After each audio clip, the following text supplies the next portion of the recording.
Session में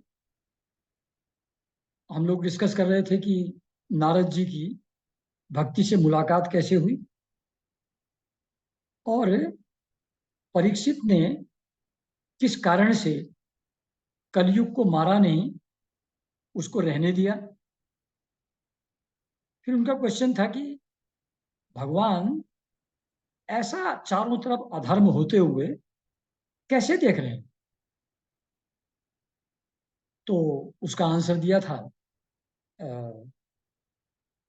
कि तपस्या, योग और समाधि, इन चीजों से भी जो प्राप्ति नहीं हो सकती वो कलयुग में सिर्फ श्री हरि कीर्तन से हो जाती है। तो ये रीजन था जिसके कारण से परीक्षित जी ने कलयुग को रहने दिया। फिर भगवान इस अन्याय को, इस अधर्म को कैसे देखते हैं। वो तो कहते हैं कि जब जब अधर्म होता है तो मैं अवतार लेकर के धर्म को खत्म कर देता हूं। तो ये अधर्म वो कैसे देख रहे हैं। तो इसका आंसर फिर दिया गया है कि ये युग का स्वभाव है।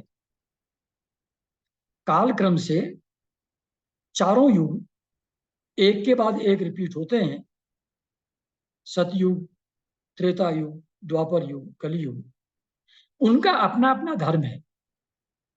वो युग का स्वभाव है, इसमें किसी का दोष नहीं है।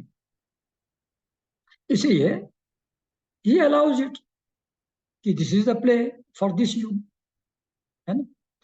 तो ये सब बातें पूछ रही थी नारद जी से भक्ति। और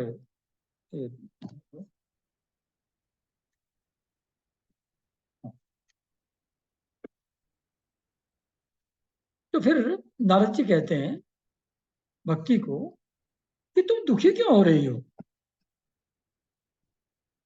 तुम भगवान के चरण कमलों का, श्री कृष्ण के चरण कमलों का स्मरण करो, ध्यान करो, तो तुम्हारा दुख तुरंत दूर हो जाएगा।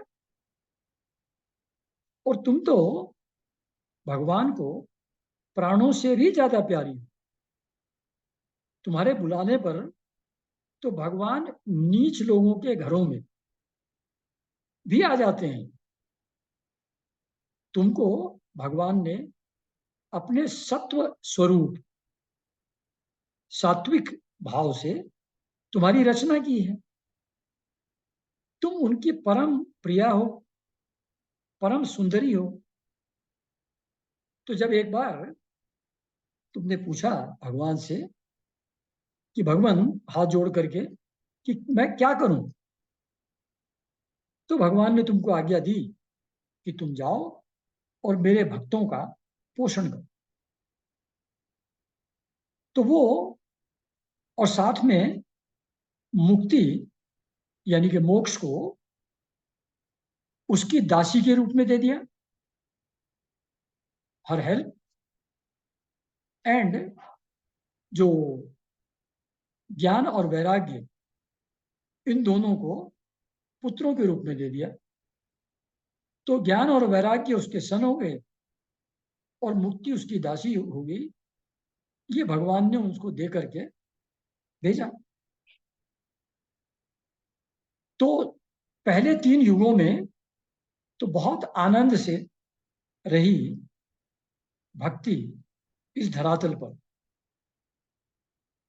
लेकिन कलयुग में जब पाखंड का बोलबाला होने लगा, उसी के स्वभाव से ही, अपने, हाँ, युग के स्वभाव से जब पाखंड यहां पर फैल गया तो वैकुंठ लोक में मुक्ति को तुमने वापस भेज दिया। नारद जी बता रहे हैं भक्ति को कि तुमने मुक्ति को तो वापस भेज दिया, लेकिन पुत्रों से तुम्हारा मोह बना रहा, इनको वापस नहीं भेजा। और इनकी कोई खरीदार यहां पर नहीं है। नोबडी अप्रिशिएट्स देम इन कलयुग। ज्ञान और वैराग्य को, इसलिए ये बिल्कुल ही इनके अंदर कोई इनिशिएटिव नहीं बचा, उत्साह नहीं बचा, और ये वृद्ध हो गए, बूढ़े हो गए, because of being having been ignored. लेकिन तुम चिंता मत करो, नारद जी कहते हैं, मैं हर घर में, घर घर में, प्रत्येक पुरुष के हृदय में तुमको स्थापित कर दूंगा। ऐसा न करूं तो मैं हरि का दास नहीं। मतलब कसम भी खाने लगे, बड़े सीरियस हो गए नारद जी। तो भगवान तप, वेदाध्ययन, ज्ञान, कर्म, इन सब चीजों से वश में नहीं होते। God cannot be controlled. You cannot bring God home through तप, वेदाध्ययन, ज्ञान और कर्म। उनको अपने वश में करने का, वशीभूत करने का एक ही तरीका है, और वो है भक्ति। और भक्ति से ही मुक्ति की प्राप्ति होती है। तो ऐसा नारद जी ने भक्ति को कहा, तो भक्ति बहुत प्रसन्न हो गई और उसके सभी अंग पुष्ट हो गए, बिल्कुल स्वस्थ हो गई, सुंदर हो गई। और उन्होंने कहा कि आपने एक क्षण में ही मेरा सारा दुख दूर कर दिया, इसलिए मैं सदा आपके हृदय में रहूंगी। तो आई एम रियली ऑब्लाइज्ड कि आपने मेरे साथ इतना बड़ा दुख मेरा दूर किया है, तो मैं आपके हृदय में हमेशा हमेशा बनी रहूंगी। तो लेकिन इनका विचारों का करिए, मेरे दोनों बच्चे हैं, ज्ञान और वैराग्य, इनका भी कुछ करिए, इनका भी उद्धार करिए। उन्होंने कहा हाँ हाँ बिल्कुल करता हूं। तो उनको हिला डुला करके कहा, भैया जग जाओ, ओ ज्ञान, ओ वैराग्य, उठो। तो वो उठे ही नहीं, वैसे ही पड़े रहे, इधर उधर हिले थोड़ा सा, फिर वहीं के वहीं पड़े हुए हैं। तो अब क्या करूं?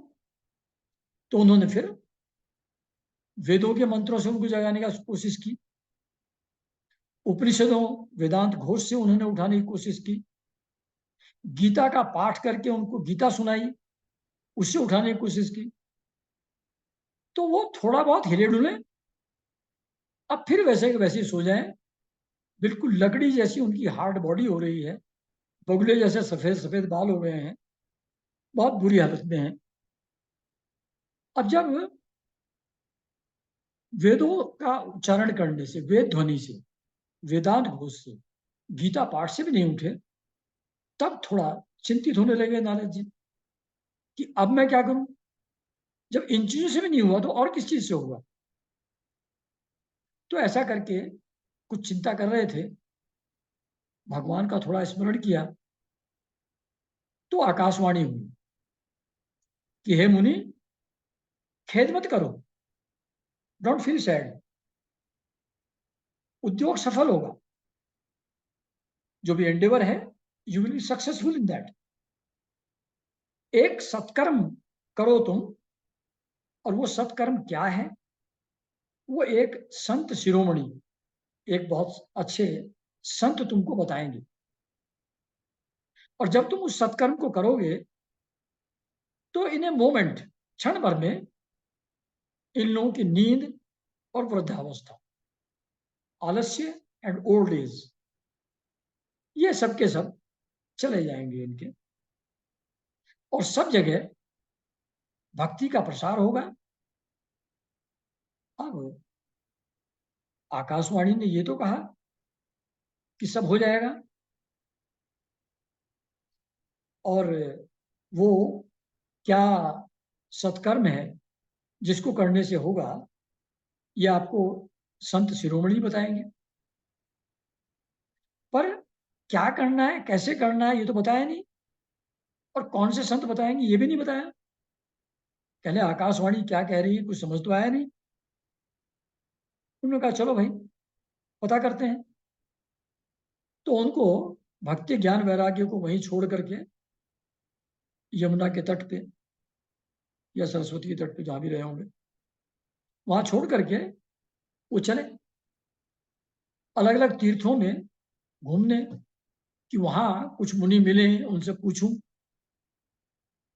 तो कई जगह बहुत लोग जो मिले उनसे पूछा, तो कुछ समझ में ना आए।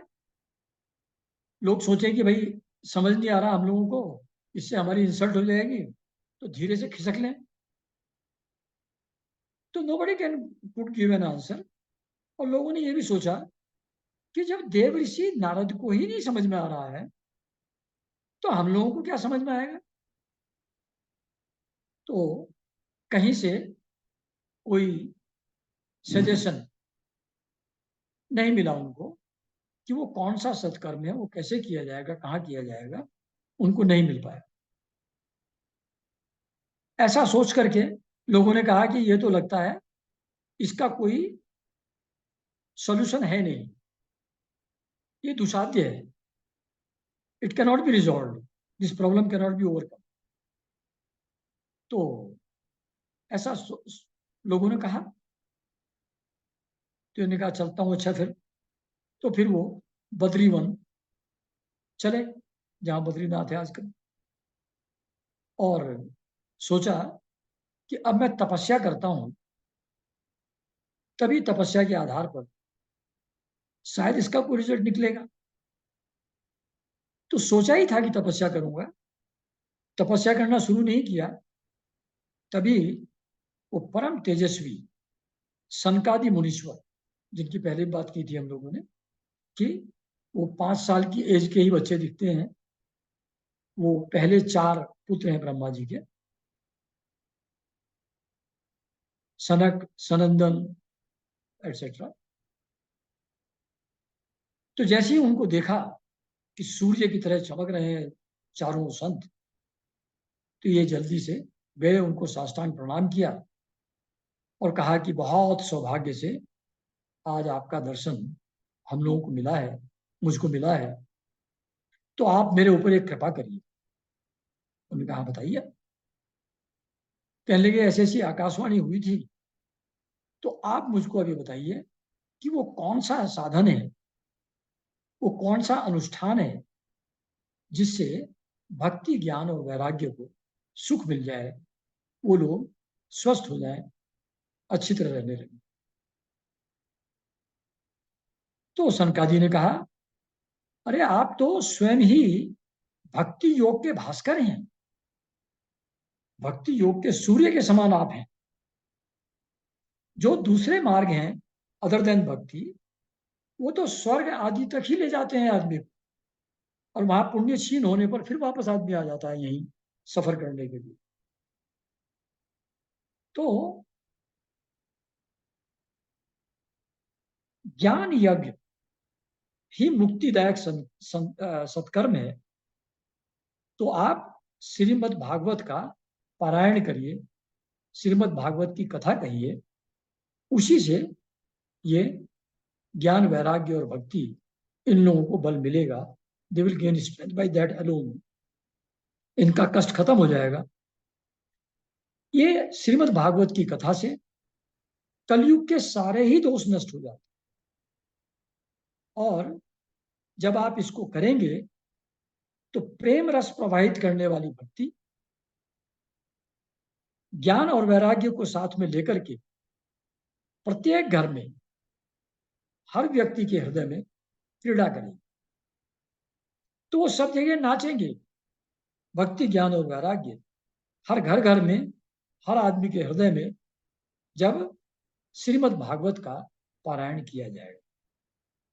ये ऐसा सनकादि ऋषि ने नारद जी को बताया। तो फिर डाउट क्रिएट हुआ नारद जी को कि ये लोग वेद ध्वनि से नहीं उठे, वेदांत घोष से नहीं उठे, गीता पाठ से भी नहीं जगे, तो श्रीमद् भागवत से कैसे उठेंगे। क्योंकि उन्हीं सब चीजों का सार तो श्रीमद् भागवत में है। जब उनसे कुछ नहीं हुआ तो श्रीमद् भागवत से कैसे कैसे होगा? तो सनकादि ने कहा कि देखो, जो फल होता है it acquires a different quality all together. जैसे दूध के अंदर घी है, लेकिन घी का टेस्ट जब वो अलग हो जाता है तभी उत्तम लगता है, तब देवताओं के लिए भी वो प्रिय हो जाता है। ऐसे ही चीनी पूरे गन्ने में है, शुगर केन के अंदर शुगर सब जगह है, लेकिन जब उसको निकाल करके शुगर के फॉर्म में कन्वर्ट कर दिया जाता है तब उसका मिठास अलग ही होता है। इसलिए ये सार रूप होने से ये डिफरेंट इसकी क्वालिटी हो जाती है, ये और ज्यादा इफेक्टिव हो जाती है, और ज्यादा अच्छी हो जाती है। और आप तो बड़ा कमाल कर रहे हैं नारद जी। जब व्यास जी दुखी बैठे थे गीता और महाभारत की सबकी रचना करके वेदों की, तो आप ही ने तो उनको कहा था कि ये आपके जो डिससेटिस्फेक्शन है this will go only through narrating the लीलाज of God. भगवान की लीला कथा को जब आप करेंगे, उसका विस्तार करेंगे, तभी ये आपका असंतोष, आपका दुख तभी दूर होगा, तो आपका डिससेटिस्फेक्शन तभी दूर होगा। और आपने ही उनको 4 श्लोक में ये भागवत कहा था, फिर आप उस पर आश्चर्य क्या कर रहे हैं? आपको कंफ्यूजन क्या है? तो देखिए, कमाल की बात, हम सब लोगों के जीवन में ऐसा होता है कि जब किसी और दूसरे को प्रॉब्लम होती है तो हम उसको सलाह देते हैं कि अरे इसमें क्या है, ये तो ऐसे ऐसे कर लो हो जाए। और जब समस्या अपने साथ आती है फिर उसका रास्ता समझ में नहीं आता, वो फिर भूल जाते हैं उसको। तो इस बात को देखो यहाँ समझाया उन्होंने कि नारद जी खुद पहले व्यास जी को पहले समझा रहे थे, और जब व्यास जी के क्वेश्चन सामने अराइज हुआ, नारद जी के सामने जब क्वेश्चन अराइज हुआ, तो तब खुद वो परेशान हो गए, फिर उनको सॉल्यूशन समझ में नहीं आ रहा था। देन ऑफ कोर्स सनकादि ने उन्हें कहा कि आपको तो पता ही है, तो आप ये करिए, और इसमें आश्चर्य की कोई बात नहीं है, आप जानते ही हैं। तो फिर नारद जी ने कहा कि बिल्कुल ठीक कह रहे हैं आप लोग, अब इसको भक्ति भाव का प्रसार करने के लिए मैं आपकी शरण लेता हूं। तो आप, अब मैं, जैसा आपने कहा है, श्रीमद् भागवत का उज्जवल ज्ञान यज्ञ करूंगा। लेकिन जरा मुझको थोड़ा सा और बता दीजिए। नारद जी कहते हैं सनकादि को, एक तो इसकी इंपॉर्टेंस क्या है, महिमा क्या है, ग्रेटनेस क्या है, एक तो ये बता दीजिए। दूसरा, इस कथा को कहां बैठ के करूं, what is the place where I should do it, और इसको कितने दिन तक करना चाहिए, कितने दिन में कंप्लीट करना चाहिए, और सुनाने की विधि क्या है, मेथोडोलॉजी क्या है फॉर टेलिंग दैट भागवत कथा। तो सनकादि ने कहा कि हरिद्वार के पास एक आनंद घाट है,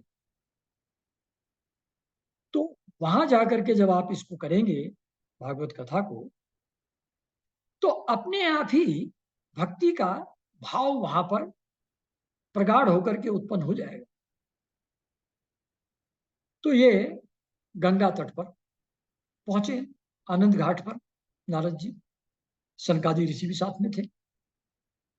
तो जैसे ही लगा कि ये लोग भागवत कथा करने वाले हैं, तो तीनों लोकों में, भूलोक, देवलोक, ब्रह्मलोक, सब जगह इसकी चर्चा हो गई कि अरे वहां भागवत की कथा होने वाली, चलो चलो भागवत की कथा सुनते हैं। तो सब लोग, सारे ऋषि मुनि अपने फैमिली को पूरी लेकर के, वाइफ, बच्चे, शिष्य, सबको लेकर के सभी ऋषि मुनि वहां पहुंच गए। वेद, वेदांत और पुराण, वो भी मूर्तिमान होकर के वो लोग भी वहां उपस्थित हुए। गंगा, पुष्कर, हिमालय, ये सब भी वहां पर उपस्थित हुए। देव, गंधर्व, दानव, ये भी सब वहां उपस्थित हुए।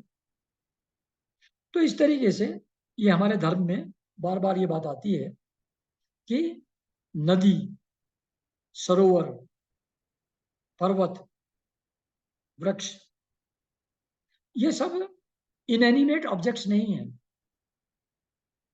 ये उसी तरीके से जीव हैं जैसे हम लोग हैं। तो जहां पर ऐसा कोई यज्ञ, हवन, कोई चीजें होती हैं, जहां भक्ति होती है, वहां ये ह्यूमन फॉर्म अडॉप्ट करके, मूर्तिमान होकर के वहां सब उपस्थित हो जाते हैं।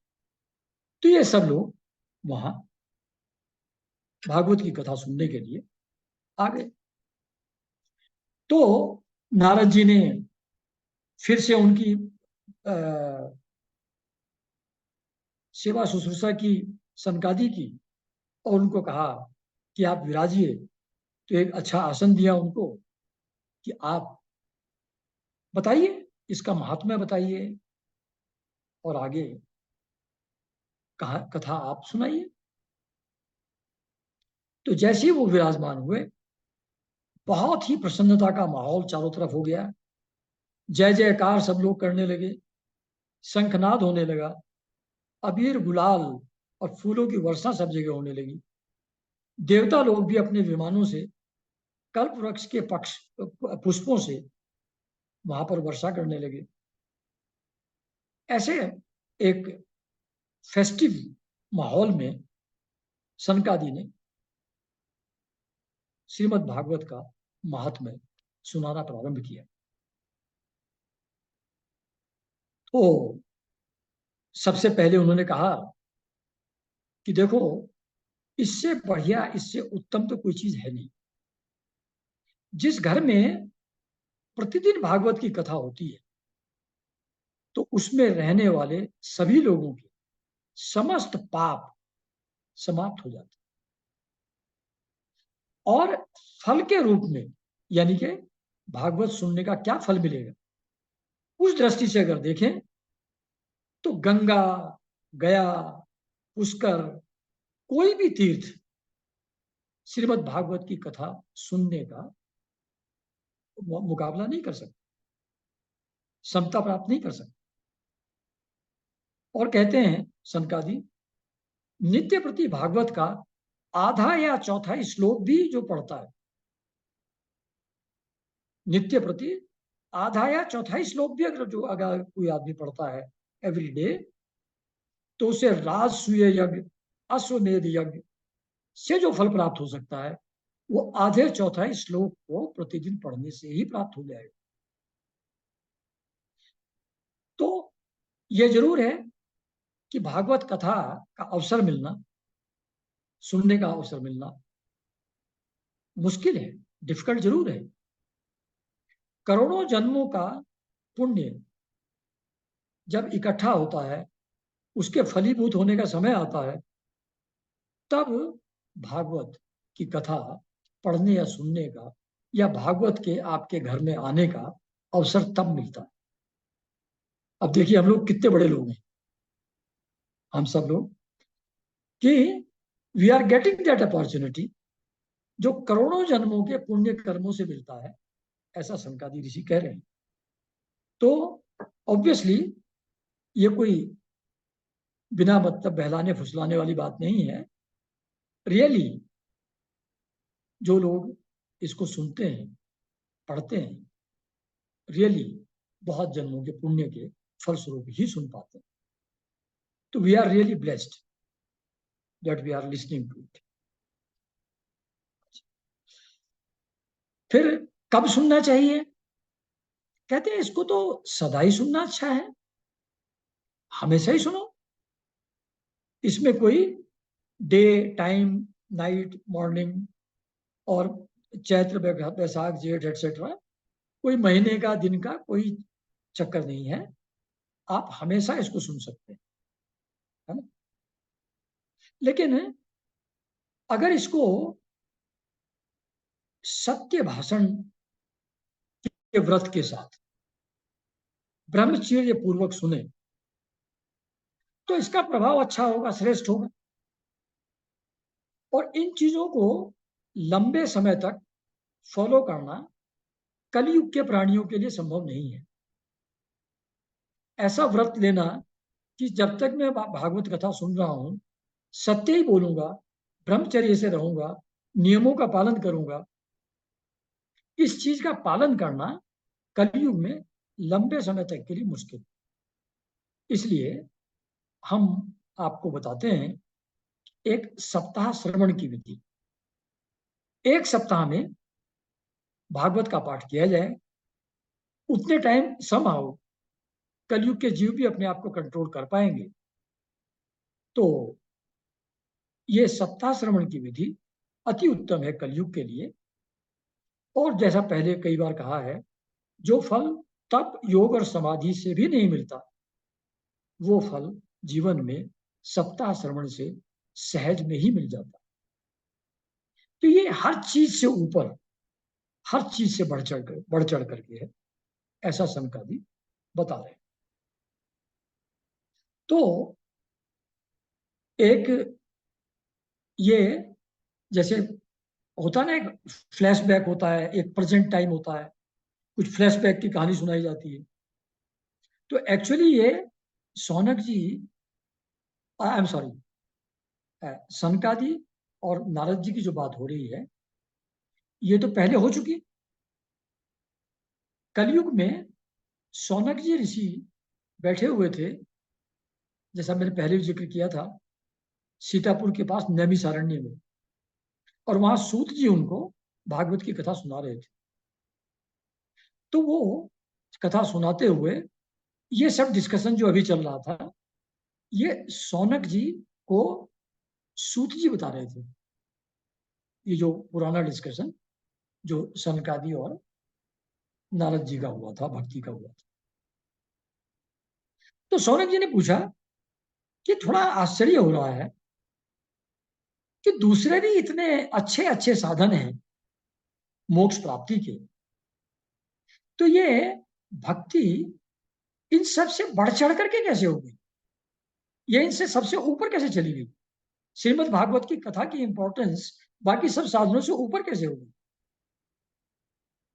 तो सूत जी ने कहा कि ये जो आप बात कह रहे हैं ये मैंने पहले भी एक बार जिक्र किया था कि जब श्री कृष्ण भगवान भूलोक को छोड़ करके जाने लगे तो उद्धव जी थोड़ा परेशान हुए। तो उद्धव जी ने उनको पूछा कि अब आप चले जाएंगे, अधर्म यहां ऑलरेडी आ गया है, पैर रख लिया है, तो लोगों का कल्याण कैसे होगा, इस बारे में आप कुछ सोचिए। तो कृष्ण भगवान ने कहा कि अच्छा ठीक है। उन्होंने विचार किया और वो अंतर्धान होकर के महाभागवत समुद्र में प्रवेश करते, यानी कि भागवत के अंदर भगवान खुद प्रवेश कर गए। तो ये भागवत सिर्फ पेपर और इंक नहीं है, इसके अंदर श्री कृष्ण भगवान समाये हुए हैं। ये साक्षात उनकी शब्दमयी मूर्ति है। तो ये भगवान है, किताब नहीं है। तो ऐसा सूत जी ने सौनक जी को बताया। तो जिस समय ये सब बातें सनकादि ऋषि नारद जी को और सारे जो ऋषि मुनि और देव गंधर्व सब वहां इकट्ठे हुए थे उन सबको जब ये सुना रहे थे इस महिमा को श्रीमद् भागवत की, तो देखा अरे बिल्कुल यंग होकर के भक्ति अपने दोनों बच्चे ज्ञान वैराग्य के साथ बड़े नाचते हुए खुश होते हुए आ रही है और मजे से गा रही है, श्री कृष्ण गोविंद हरे मुरारे, हे नाथ नारायण वासुदेव। ये सब उच्चारण करते हुए अति प्रसन्न मुद्रा में अपने दोनों यंग तरुण बच्चों को लेकर के भक्ति वहां पर प्रकट हुई। सबने देखा कि ये परम सुंदरी भक्ति रानी कहां से आ गई अचानक, और कहां से ज्ञान वैराग्य आ गए। तो बड़ा आश्चर्य हुआ। और वो श्रीमद् भागवत के अर्थों के आभूषण पहने हुए थी। उसके जो आभूषण थे, those were the meanings of Shrimad Bhagavat. तो तब सनकादि ने बताया कि ये अभी अभी इस भागवत के अर्थ में से निकल करके प्रकट हुई है। तो ऐसा एक फेस्टिव माहौल वहां पर बना। फिर भक्ति ने पूछा कि अच्छा, अब मेरा सब कष्ट तो हो गया दूर, मैं और मेरे बच्चे सब तरुण हो गए, स्वस्थ हो गए, प्रसन्न हो गए। अब मेरे लिए क्या आज्ञा है, मैं अब कहाँ रहूं, वेयर शुड आई रिजाइड। तो सनकादि ने कहा कि तुम विष्णु भक्तों के हृदय में रहो। जो भी विष्णु भक्त हैं उनके हृदय में तुम बैठ जाओ, और वहां पर कलयुग की दृष्टि भी तुम्हारे ऊपर नहीं पड़ी। वहां किसी तरीके का कोई डिस्टर्बेंस नहीं हो। तो उनकी आज्ञा मान करके भक्ति रानी भक्तों के, विष्णु भक्तों के हृदय में जा विराजी। तो जिनके हृदय में भक्ति का निवास है वो परम धन्य है। अल्टीमेट ब्लेसिंग है उन लोगों को, क्योंकि भक्ति की डोरी से बंध करके भगवान अपना परम धाम छोड़ करके जो भक्त के हृदय में आकर के विराज विराज जाते।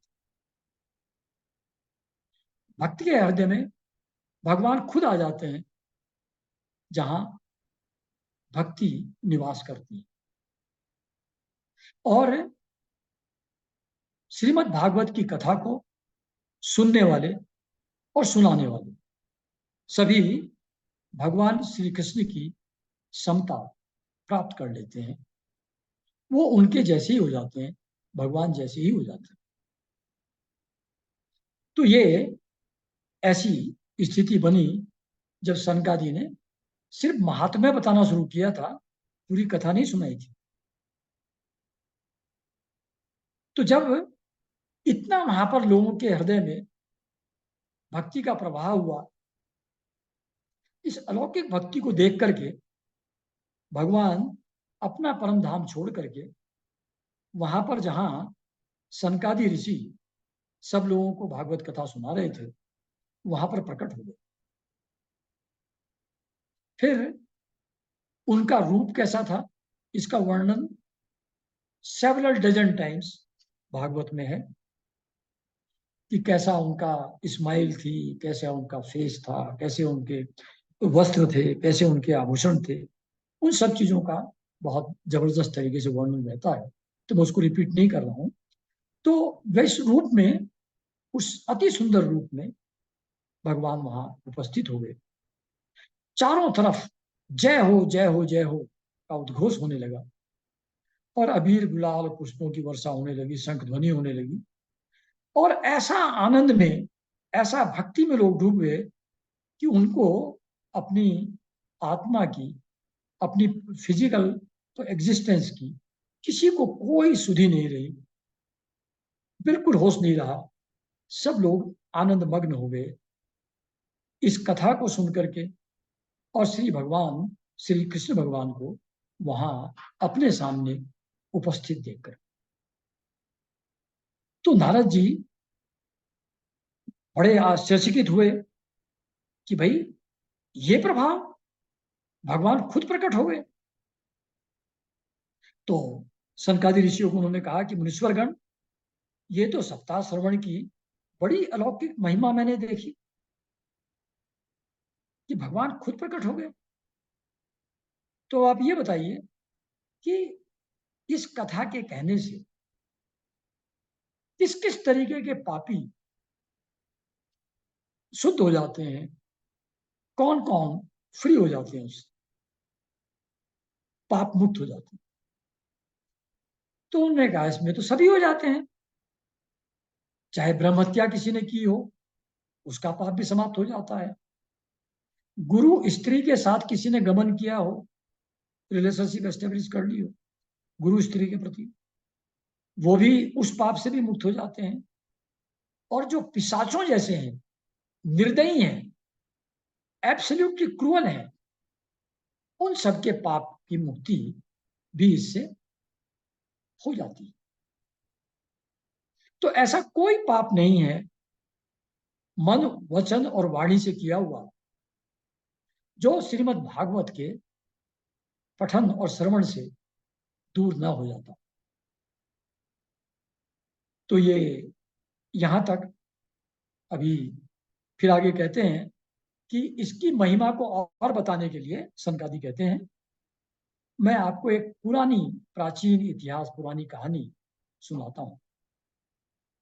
तो प्राचीन कहानी, अभी 2 ही मिनट बचे हैं, तो उस कहानी को शुरू करने का अभी कोई मतलब नहीं है।